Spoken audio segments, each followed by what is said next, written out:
মন মোর সোনা,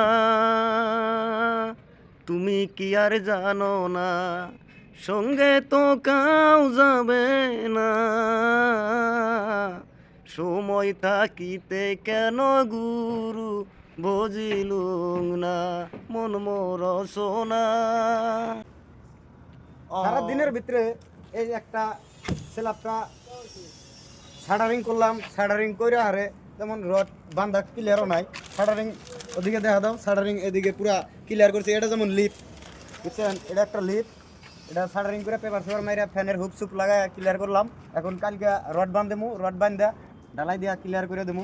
তারপরে ঢালাই দেওয়ার দিন আপনাদের দেখামু কিরকম করে ঢালাই দেওয়া লাগে, কিরকম করে কয় ইঞ্চি ঢালাই দেই আপনাদের দেখাইয়া তারপরে আপনার আমরা বেলেগ কামে লেগে যাবো। আসসালামু আলাইকুম।